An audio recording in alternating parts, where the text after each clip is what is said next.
Good morning, and thank you for this opportunity to talk about environmental permitting and compliance issues associated with constructing and maintaining natural gas pipelines.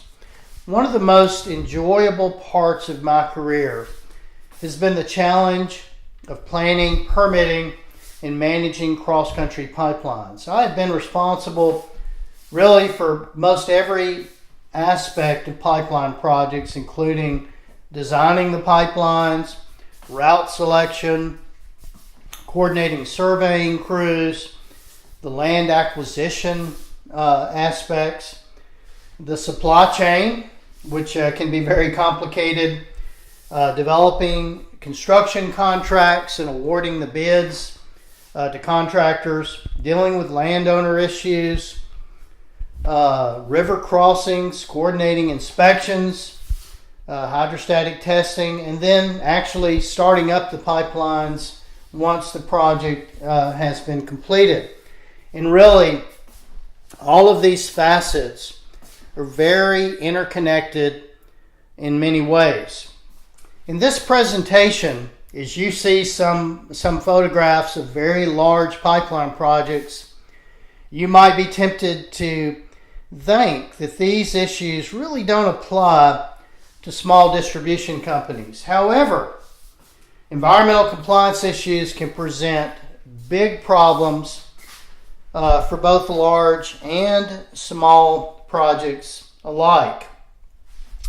If you don't have a good understanding of federal, state, and local government requirements for your projects and construction activities, and this could be for wetland impacts, stream crossings, construction, stormwater, whatever, there can be unexpected delays and expenses that you weren't counting on. Some of the unanticipated problems that can occur on big and small projects alike might include horizontally, directionally drilled stream crossings where the drilling mud fracks out into a stream bed unexpectedly. Maybe there are endangered species present in that stream and you suddenly have a problem on your hands.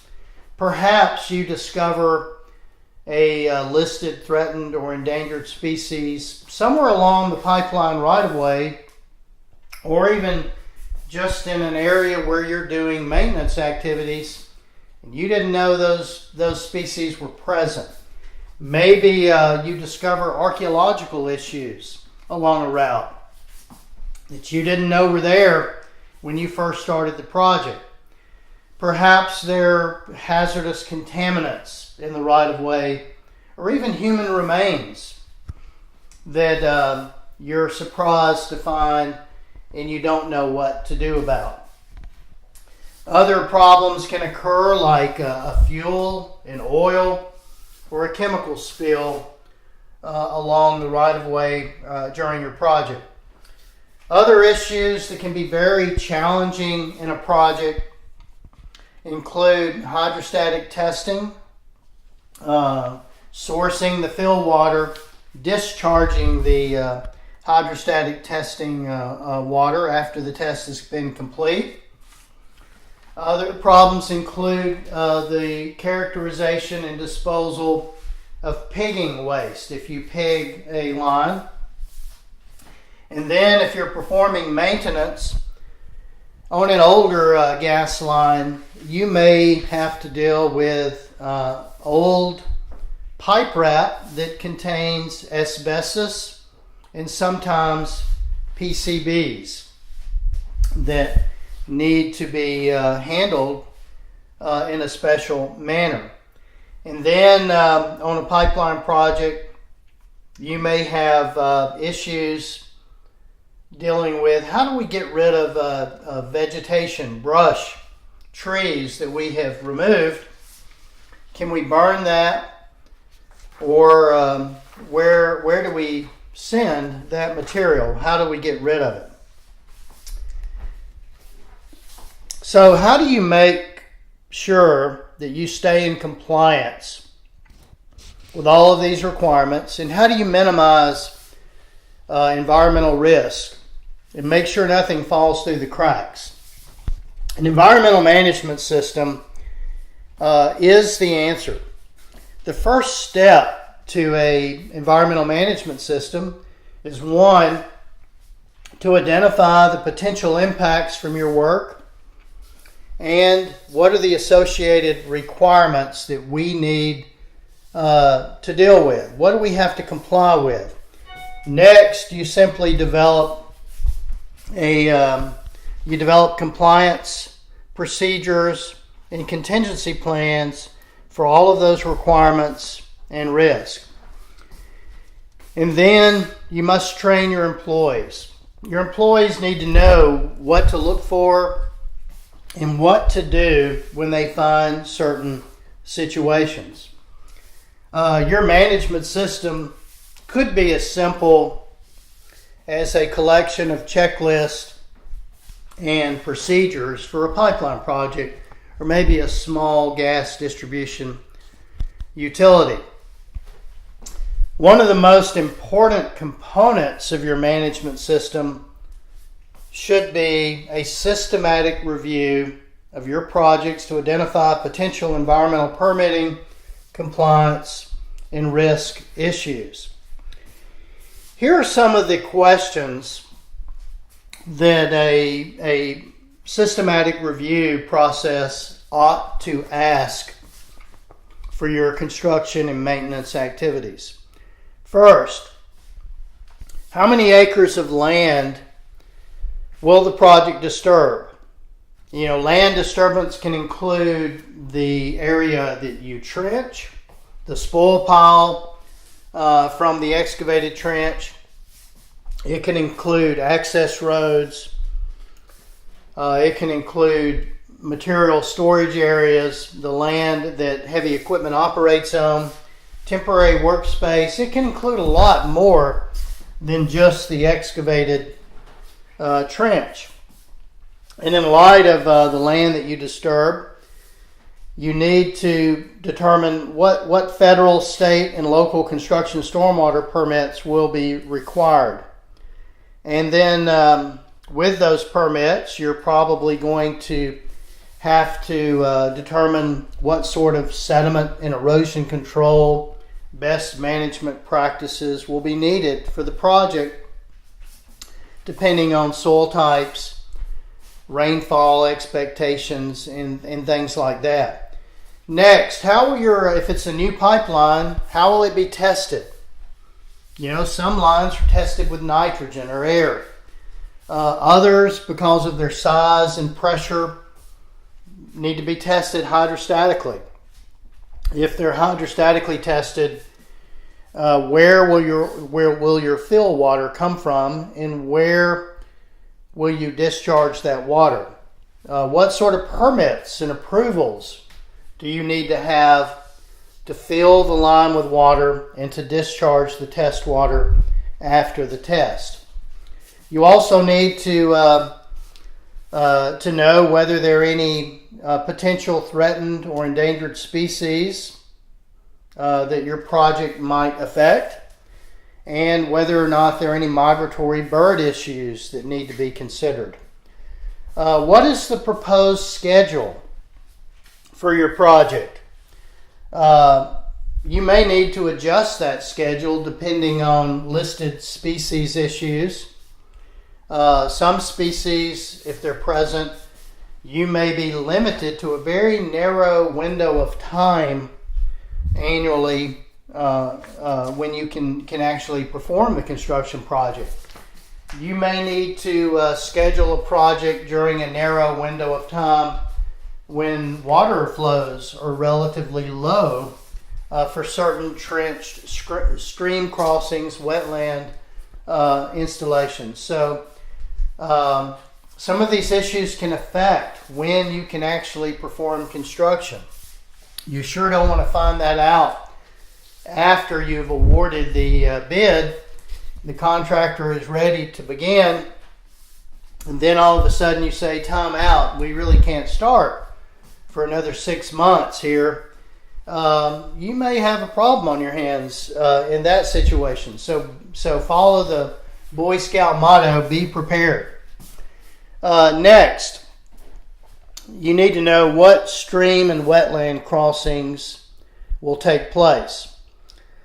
How do you plan to perform those crossings? Do you plan to trench across those streams and wetlands? Will you drill under them, bore under them?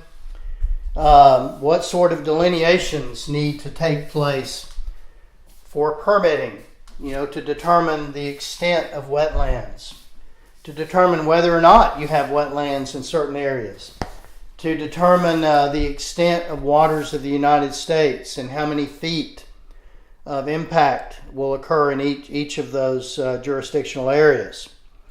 You also, if you're going to drill under a stream, you probably is a weak word. I think you should perform some level of geological evaluation of the subsurface by a professional geologist to design the horizontal directionally drilled crossing to ensure that you won't have any problems as the crossing occurs. You also need to identify potential archaeological issues that may occur along the right-of-way, and you need to know what sort of waste streams might you have associated with the project, including cleared vegetation. You may have excavated spoil material that can't be placed back into the excavation, that has to be hauled off. And other factors you need to look at when reviewing a project include, are there any known stakeholder concerns? Is there any opposition to your project? Any environmental groups have a problem with where you plan to construct the project? If so, find that out. Identify their concerns. Maybe you meet with them and talk to them to know a little bit more in advance. Sometimes just a little bit of communication and transparency really helps to mitigate those concerns. Are there any known areas of contamination along the right-of-way that you need to deal with? And are there any known or suspected burials, cemeteries, graves, things such as that need to be dealt with? All right, that is really an abbreviated list of questions that a systematic review of a project ought to address. Now let's explore some of these environmental permits and compliance issues in more detail. The first one we're going to look at is construction stormwater. Land disturbances can cause a lot of soil erosion and stream sediment impacts. Sediment is a pollutant. A construction stormwater permit regulates the discharge of sediment from construction sites. Most federal, state, and local permitting requirements are that land disturbances of 1 acre or more, I said greater than 1 acre, but I think it's 1 acre or more in most jurisdictions, you're going to have to get a permit for those discharges. And under those permits, you're usually going to have to develop an erosion and sediment control plan. And that plan will ensure that the appropriate best management practices are selected for your project to properly control the sediment and erosion. And these BMPs or best management practices are going to have to be maintained throughout the project. This photograph shows the failure of a BMP that just couldn't handle the stormwater flow, and presumably, and I happen to know that in this particular picture, a river is not very far away, so sediment laden water would leave the construction site and make its way to a river. Your permit or maybe you have several permits, they may require stream turbidity monitoring. You're probably going to have a state water quality standard that limits the increase to turbidity in the stream from sediment that flows off your construction site. And you may want to monitor turbidity at your stream crossings irrespective of whether or not it's required in a permit. And you might say, well, why would I want to do something that's not specifically required? Well, if the stream, before it reaches your construction site, is already heavily loaded with sediment from an upstream source, and you're blamed for that downstream, how do you prove that you didn't cause the problem? One of the only ways to prove that, or one of the best ways to prove that, is to take a sample upstream of your project and downstream of your project to document the amount of turbidity increase that you caused. And photographs certainly help. You need to take good notes to monitor and document things such as that. Most permits are going to impose inspection requirements of your best management practices to make sure they're properly maintained and have not failed. And those inspection requirements could be monthly, they could be weekly, and they could also be required within so many hours following a certain size rain event. And then lastly, I'll mention that construction stormwater permitting documents for federal and state delegated stormwater permits must be signed by a responsible official. And that signature responsibility can be delegated to someone with operational control over the facility. An example would be a project manager. The project manager of that project would certainly have operational control over the project. Now, let's talk about hydrostatic testing issues. The first aspect of hydrostatic testing that we need to look at is, where will you obtain your fill water? The first question to ask with fill water would be, do you have stream water withdrawal rights? Do you have the right to take water out of that stream? You need to ask your own legal counsel that question, depending on the jurisdiction that you're within, whether or not you have the right to go pull water out of a stream to test your line. The next issue with sourcing your fill water from a stream might be minimum stream flow requirements. There may be a minimum stream flow needed that must be maintained to protect aquatic species in that stream. So that may limit the rate to which you can pull water out to fill your line. And you need to know those minimum stream flows. Those minimum stream flows could be dictated by threatened or endangered species in the source water. If you were to take too much, then you've caused an adverse, possibly illegal impact on a listed threatened or endangered species or its critical habitat. So you need to look at that very carefully. It could be that you've decided to source your fill water from a potable water supply, and that would be a public drinking water supply, and say you tap into a water line through a fire hydrant, whatever, and you fill a line to be tested.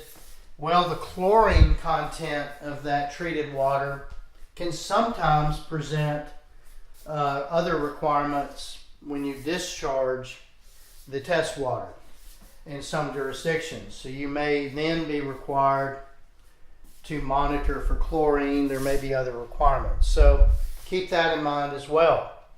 Now this leads us to the next area of concern, and that would be the discharge of your hydrostatic test water. A Clean Water Act discharge permit may be required for you to be able to discharge the test water following the test, and that can have certain training requirements for the employees involved in the test. It may have monitoring and testing requirements.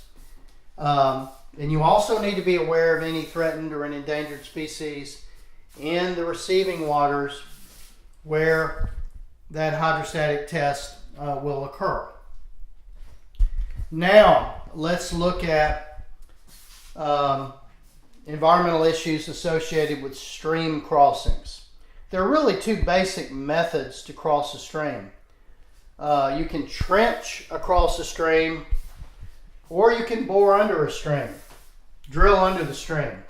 And there are different issues to consider with each one of these methods. With trenched crossings, the first issue to consider would be stream turbidity issues.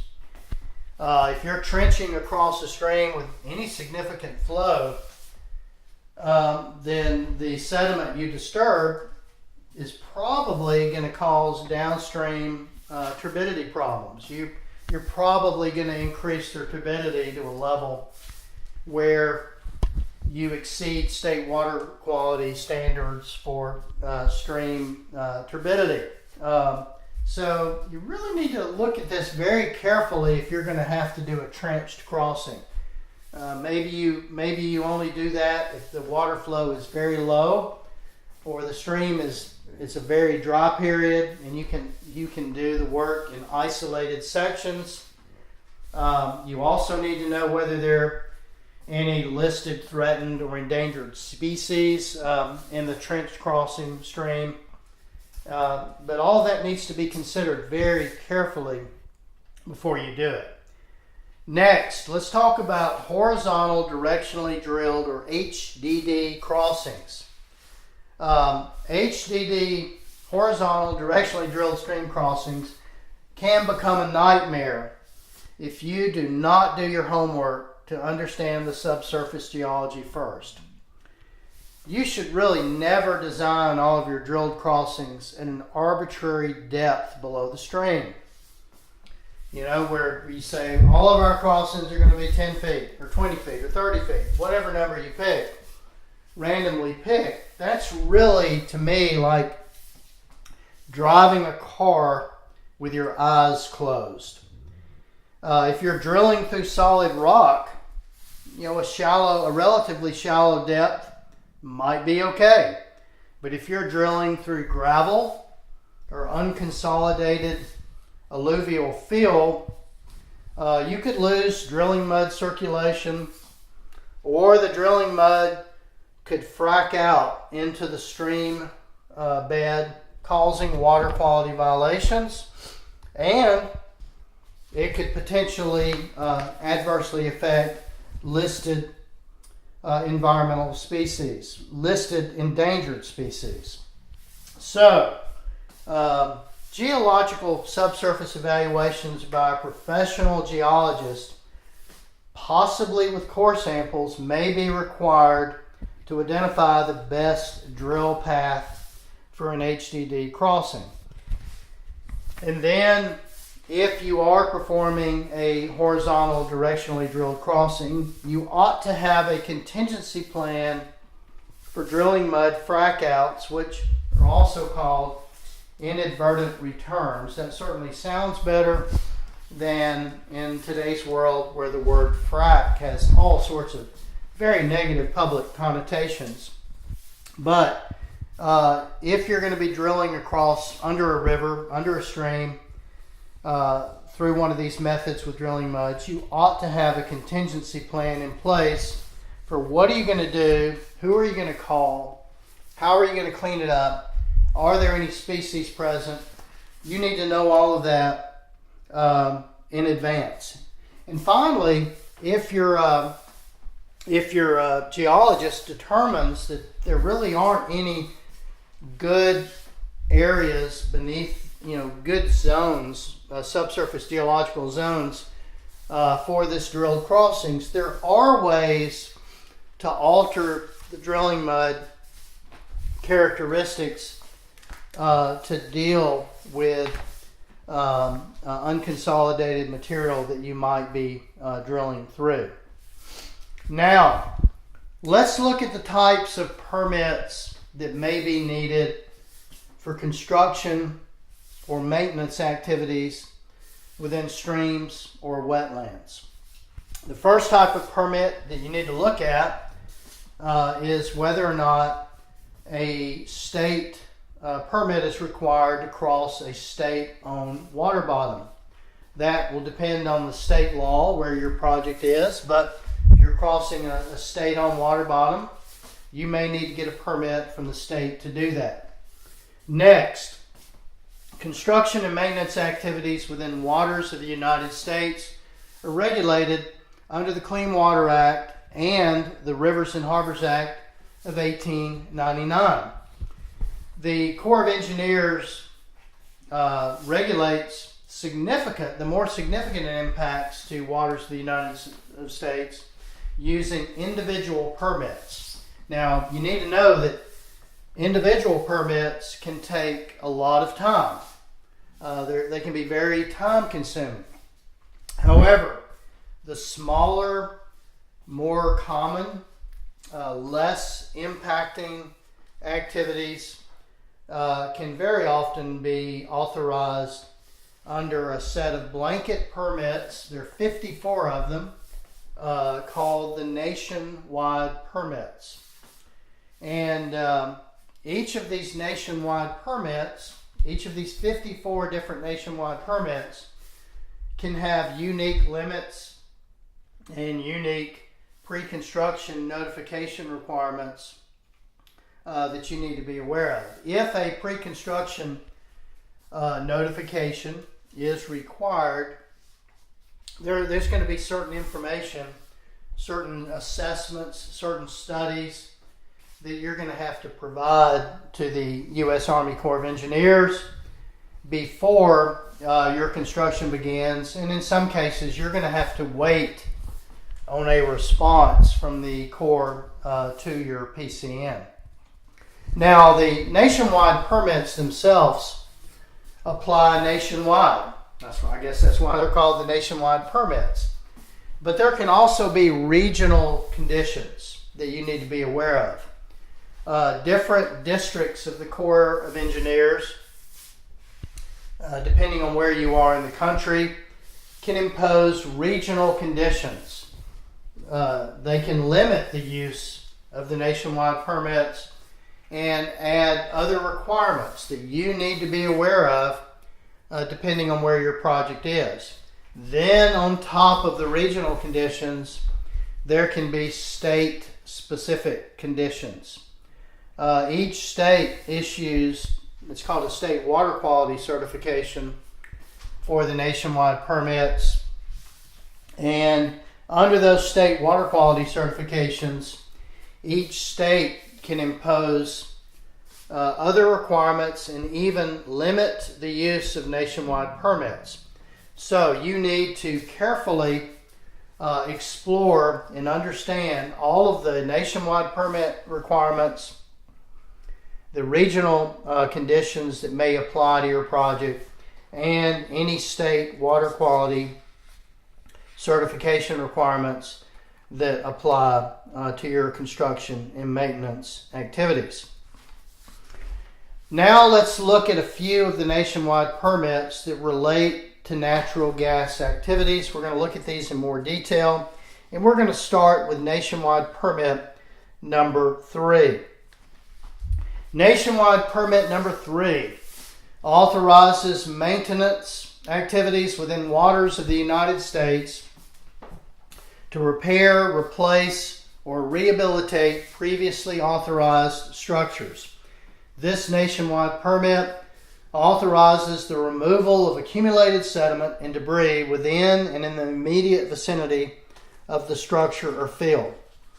A pre-construction notification is not required unless you are removing accumulated sediments and debris outside of the immediate vicinity of existing structures. Next, nationwide permit number 12 authorizes the construction, maintenance, repair, and removal of utility lines and associated facilities in waters of the United States that do not result in the loss of greater than 1/2 acre of waters of the United States for each single and complete project. When you are installing a new natural gas line under Nationwide Permit 12, a pre-construction notification to the Corps of Engineers is required if any of the following are true. First, if mechanized land clearing will occur within a forested wetland.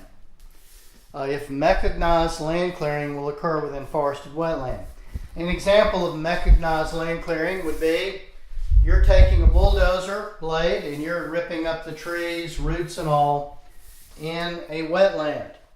So how do you know if it's a wetland? Well, you delineate it. You have a wetland delineator that knows how to look at hydrology, hydrophytic vegetation, hydric soils to determine, is this a wetland? They can map out the boundaries, and if you're clearing trees by mechanized land clearing within that area, then you must submit a pre-construction notification to the Corps of Engineers.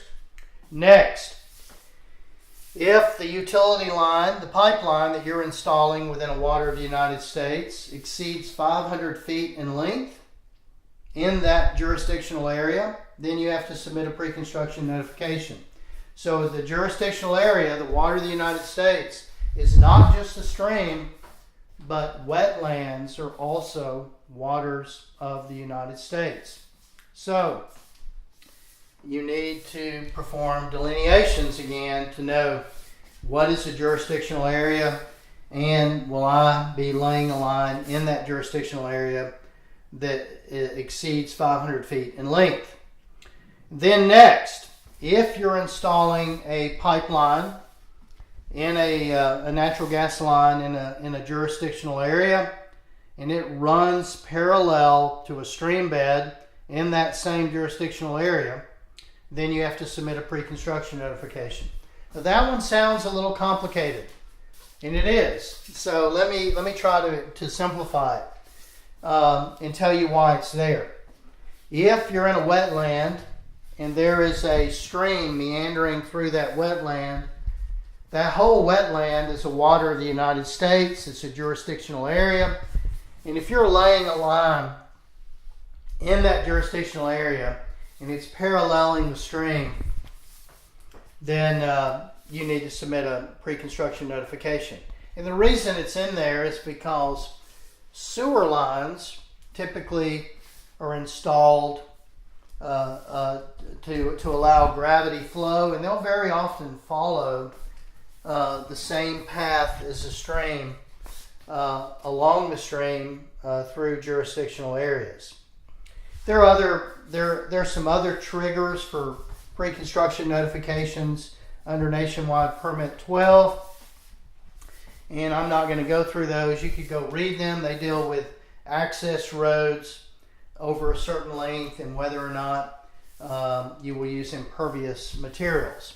Now, it's important to point out that Nationwide Permit number 12 expressly authorizes the remediation of horizontal directionally drilled drilling mud inadvertent returns, which we've also called frackouts, that occur into a stream bed, into the stream. It authorizes you to remediate that condition. Now, it's interesting to note, Nationwide Permit number 12 does not expressly state that the mud discharged to the water of the United States itself is authorized. It only says that the remediation, the cleanup of the discharged mud, is authorized. If you look at nationwide permit number 6, which is not one of the ones we're looking at, it has a note under nationwide permit number 6 that says the discharge of drilling mud and cuttings may require a permit under section 402 of the Clean Water Act. So this is kind of a vague area that does present some concerns, maybe potential liabilities. So the moral of that is do your homework. Use the geologist. Have a good plan to make sure that that inadvertent returns of drilling mud into the stream don't happen. Now let's look at nationwide permit general conditions. All of the nationwide permits are subject to a set of general conditions that restrict the use of the nationwide permits and that impose specific requirements. So we're going to look at some of the general conditions that relate to natural gas projects. We're not going to look at all of them. We're not even going to look at each one of them in detail. You can go back to the nationwide permits, and you should, and read those in greater detail for your projects. So the first one we'll look at is general condition number 2, aquatic life movements. No activity may substantially disrupt the necessary life cycle movements of those species of aquatic life indigenous to the water body, including those species that normally migrate through the area. General condition number 6, suitable material. Material used for construction or discharge must be free from toxic pollutants in toxic amounts. General condition number 7, water supply intakes. No activity may occur in the proximity of a public water supply intake except where the activity is for the repair or improvement of public water supply intake structures or adjacent bank stabilization. Look to see where your project is. Is it right there by a public drinking water supply? General condition number 11, equipment. Heavy equipment working in wetlands or mudflats must be placed on mats, or other measures must be taken to minimize soil disturbance. I do see some mats in this picture, but they look like they're sliding into the mud. All right, continuing on. General condition number 12, soil erosion and sediment controls. Appropriate soil erosion and sediment controls must be used and maintained in effective operating condition during construction. And permittees are encouraged to perform work within waters of the United States during periods of low flow or no flow, or during low tides. General condition number 18, endangered species. No activity or authorization under any nationwide permit which may affect a listed species or critical habitat unless Endangered Species Act Section 7 consultation addressing the effects of the proposed activity has been completed. A pre-construction notification is required if any listed species or designated critical habitat may be affected or is in the vicinity of the activity, or if the work is located in designated critical habitat, and work shall not begin until notified that the activity is authorized. The ordinary 45-day Corps pre-construction notification approval period does not apply. So you may be moving along with your project, and if you find an endangered species, you have a problem. But if you know there's any endangered species problem, and I would say you need to look for them. You can't just plead ignorance because you didn't look.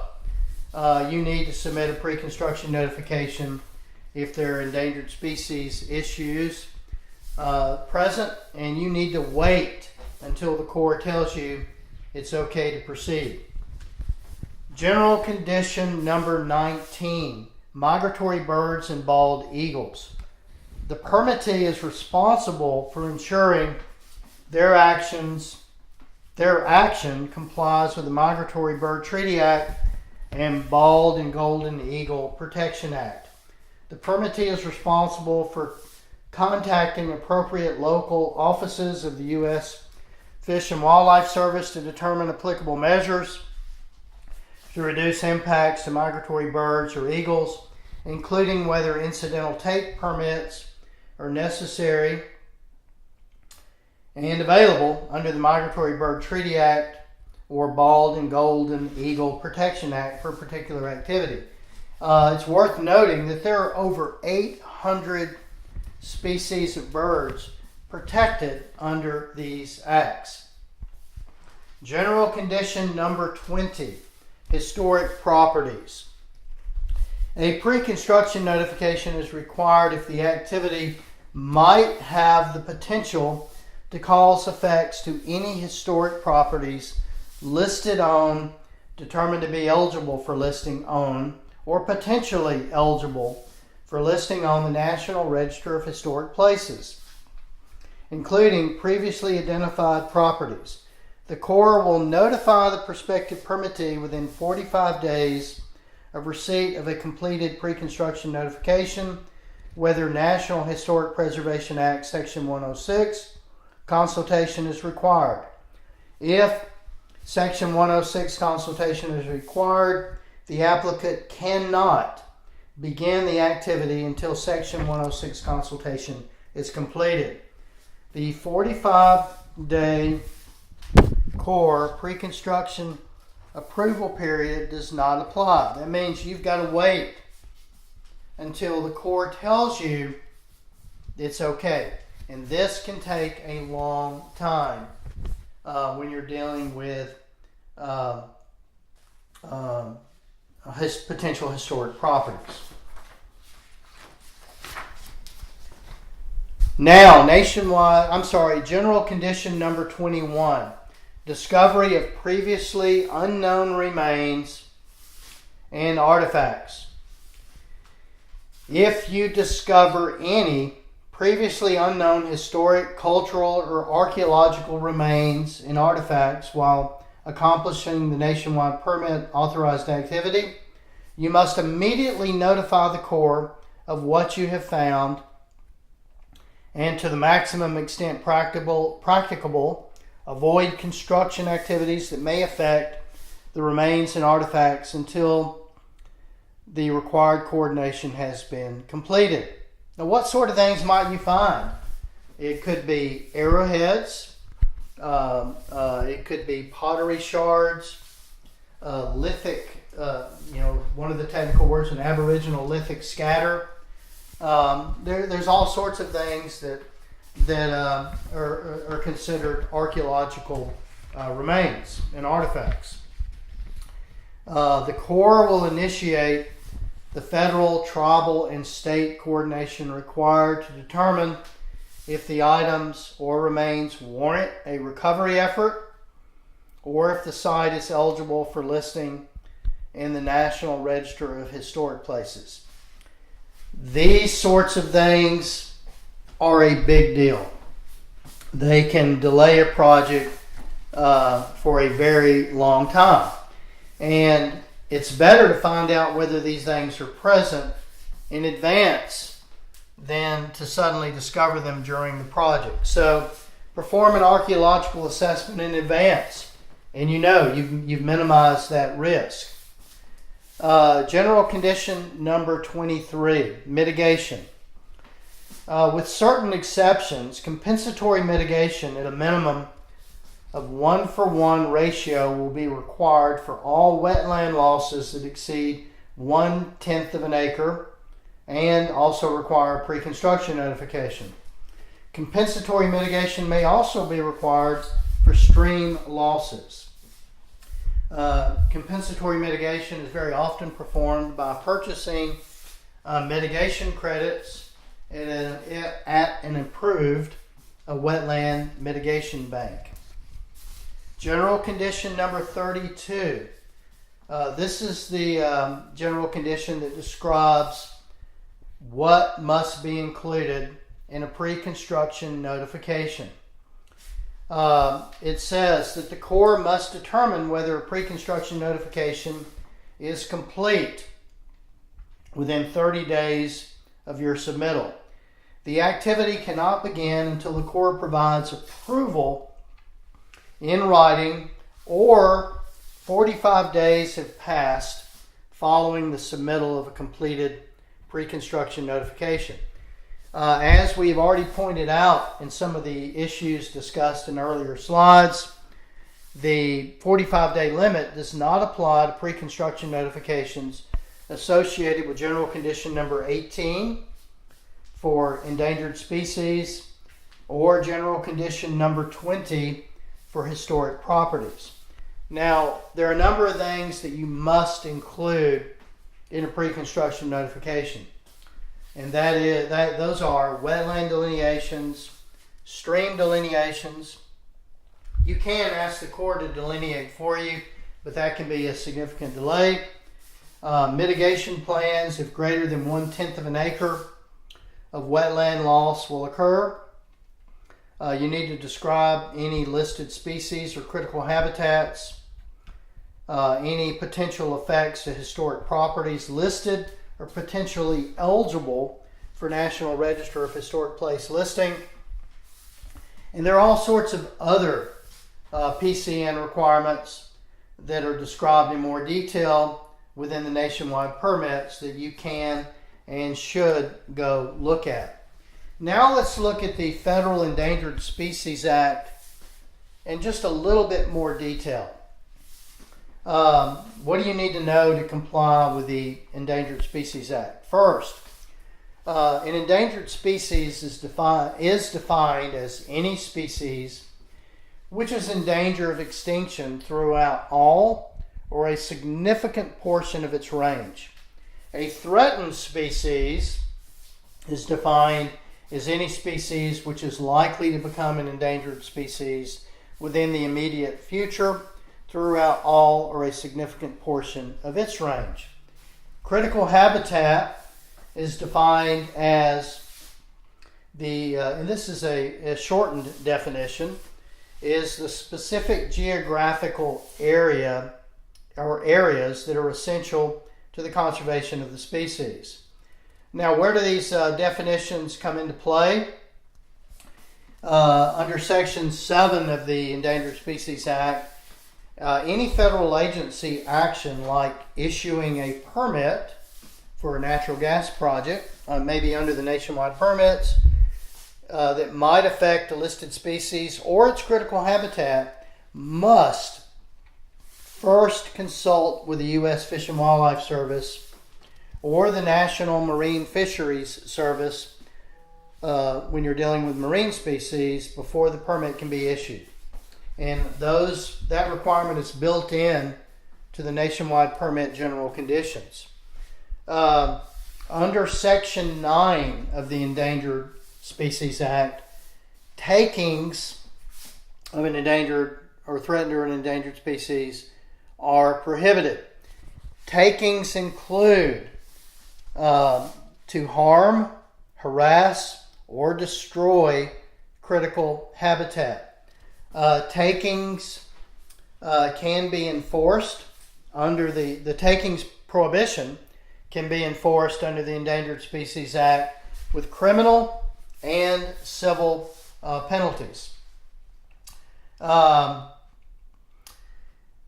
It's worth noting that there are certain species, listed species under the Endangered Species Act that could limit your construction activities to a very narrow window of time each year to avoid foraging and hibernicula times for those species, unless you can demonstrate via approved survey methods that these species are not present.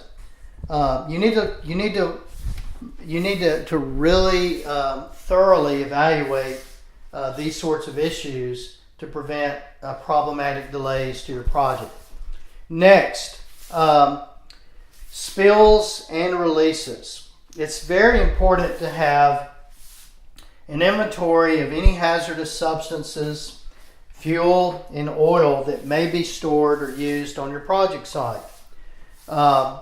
It's prudent to develop spill prevention and contingency plans for these materials. And there are reporting requirements for the spill or release of these substances. If you release a reportable quantity of a CERCLA designated hazardous substance, it has to be reported. So you should know the reportable quantity for any hazardous substances that you will use on your project. There are also requirements to report oil spills that reach waters of the United States or navigable waters of the United States to the National Response Center. Now, here are some other potential issues to consider for your construction and maintenance activities. If your employees in performing normal maintenance activities were to encounter fuel-saturated soil, maybe from a nearby gasoline station that has leaking underground storage tanks, or maybe from an underground storage tank that was removed years ago and the contaminants are still present, what do? It can be dangerous. Those soils can ignite, but what do you do with those soils and any water that has to be removed from that excavation? What if you encounter industrial areas where you're repairing a gas leak and you have contaminated soils? You need to have procedures in place to characterize those soils before you do something with them.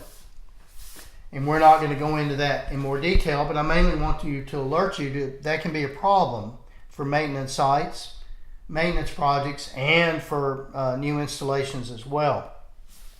In some municipalities, you're not allowed to put excavated spoil material back into the hole that you excavated to repair a leak or repair coating or something like that. You need to have a plan for what you do with those soils. There can be potential CERCLA liabilities if you take them off and place them somewhere on an unregulated fill site, uncontrolled fill site, where other people are dumping potentially contaminated soils. And there are a lot of potential liabilities that can happen with your spoil management that warrant a careful plan. And we're not going to go into a lot of detail on that here now, but that's an important area to look at. Another problem that can occur with maintenance projects is that removing pipe wrap, old pipe wrap, that pipe wrap can sometimes contain asbestos and also contain PCBs. And there are special requirements for employees who work with asbestos-containing material. Sometimes there are notifications required for removing a certain volume of asbestos-containing material, and there can be disposal issues for getting rid of those materials.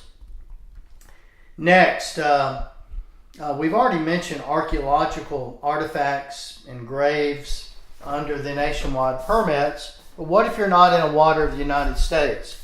You really need to have a plan in place for what to do if you discover archaeological artifacts under state law.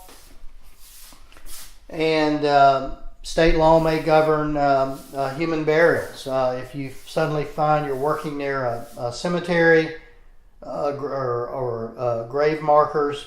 You may need ground penetrating radar and someone with the right expertise to delineate those graves and plot a good route for your line. And next, if you're pigging a line and you have pigging waste, what do you do with the waste material? You may generate a lot of waste material that may need to be characterized and contained and then properly managed for disposal.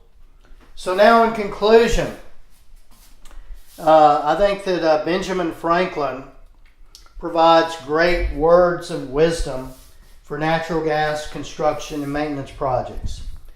By failing to prepare, you are preparing to fail. Primarium can help. Thank you so much. Let me see if there are any questions to answer.